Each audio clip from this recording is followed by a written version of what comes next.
Hello dear student. एक solved example करते हैं। ये नीट 2016 का क्वेश्चन है और मॉडर्न फिजिक्स का क्वेश्चन है। यहाँ पे डी ब्रॉगली वेवलेंथ और एक्स रे का एक कंबाइंड क्वेश्चन है। क्वेश्चन पढ़ता हूँ मैं सबसे पहले। Electron of mass M with de Broglie wavelength lambda fall on the target in a X ray tube. एक एक्स रे ट्यूब पे ये जो भी टारगेट है अपना, ये टारगेट मेटल है और उस टारगेट मेटल पे मान लीजिए कि एक फास्ट मूविंग इलेक्ट्रॉन ने आके स्ट्राइक किया। इसकी डी ब्रॉगली वेवलेंथ लैम्डा मुझे दी हुई है।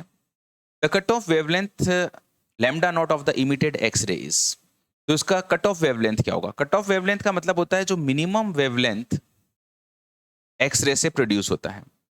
आप लोग जानते हैं कि जब भी किसी मेटल पर, किसी भी मेटल तो शायद गलत शब्द है, लेकिन मोलिब्डेनम, टंगस्टन या फिर कॉपर, इनके ऊपर जब हम लोग फास्ट मूविंग इलेक्ट्रॉन डालते हैं तो ये इलेक्ट्रॉन जब इसके ऊपर इंसिडेंट करते हैं तो यहाँ से फोटॉन्स बाहर निकलते हैं।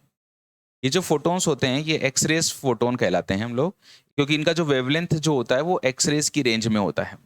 इस फिनोमेना को हम लोग एक्सरे इमिशन कहते हैं। अब इस क्वेश्चन को अगर आपको करना है तो सबसे पहले आपका इसका बेसिक कंसेप्ट पता होना चाहिए कट ऑफ वेवलेंथ का। कि जैसे ये एक इलेक्ट्रॉन है जो इस तरह से एंटर करा किसी टारगेट मेटल के अंदर, ये बहुत हाई वेलोसिटी से एंटर कर रहा है और मान लीजिए इसका एनर्जी E1 है। अब जब अंदर खूब सारे एटम्स होते हैं और ये कोई एटम है जिसके अंदर ये इसका न्यूक्लियस है और ये इलेक्ट्रॉन है, इलेक्ट्रॉन पे चार्ज नेगेटिव है और न्यूक्लियस पे चार्ज पॉजिटिव है। तो ये इलेक्ट्रॉन क्या करता है, जब अंदर की तरफ जाता है तो इस न्यूक्लियस के पॉजिटिव चार्ज के कारण इसकी तरफ अट्रैक्टेड फील करता है और अपने पाथ से डेविएट हो जाता है। जब ये इधर डेविएट होता है तो उसकी एनर्जी थोड़ी कम हो जाती है। जो एनर्जी पहले इसकी E1 थी वो अब E2 रह जाती है। एनर्जी का जो डिफरेंस है E1 माइनस E2, ये क्या होता है, एक्सरे फोटोन की फॉर्म में बाहर निकलता है। जो एच न्यू है, it is the energy of the X ray.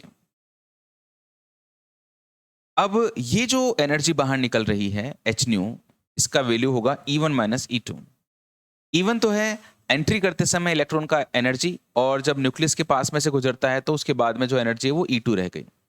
अब आप लोग जानते हो कि nu is equals to C upon lambda होता है और E1 माइनस E2। अब मुझे कट ऑफ वेवलेंथ चाहिए, तो कट ऑफ वेवलेंथ जो होता है वो मिनिमम वेवलेंथ होता है।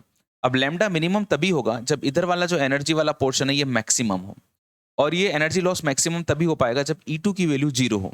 मतलब जैसे मान लीजिए 100 जूल एनर्जी का एक इलेक्ट्रॉन आया और मान लीजिए इसकी एनर्जी बाद में 80 जूल रह गई, तो 100 माइनस 80 मतलब 20 जूल का फोटोन बाहर निकलेगा। लेकिन अगर मैं मिनिमम लैम्डा चाहता हूँ, तो मतलब मैक्सिमम एनर्जी चाहता हूँ, मैक्सिमम एनर्जी तभी मिलेगी जब 100 जूल का जो फोटोन में का जो इलेक्ट्रॉन अंदर एंटर करता है वो जब बाद में रुक जाता है तो E2 0 हो जाएगा। तो 100 माइनस 0 मतलब 100 जूल एनर्जी का एक्सरे फोटोन बाहर निकलेगा।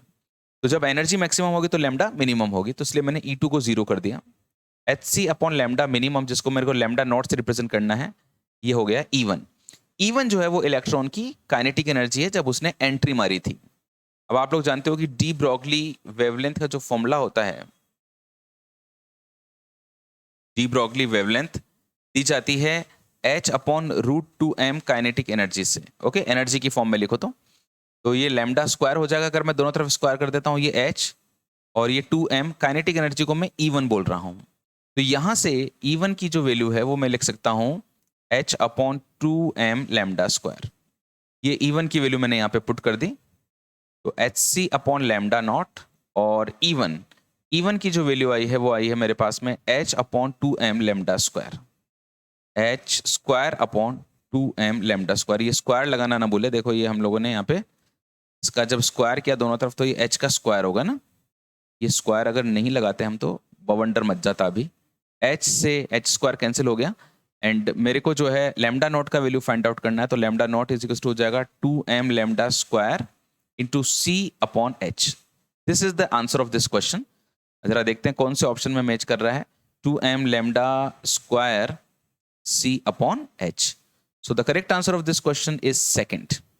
Okay, thank you so much. Keep connected with APG की दुनिया, और मेरा जो हर प्रयास है वो हमेशा आपकी बेटरमेंट के लिए है कि आप अच्छी सफलता पाएं अपने एग्जाम्स के लिए। इसके लिए मैं आपके लिए जो कुछ कर सकता हूं वो जरूर करूंगा। वीडियोस को शेयर करें जिससे ज़्यादा से ज़्यादा बच्चों तक ये अच्छा प्रयास पहुंचे। God bless you.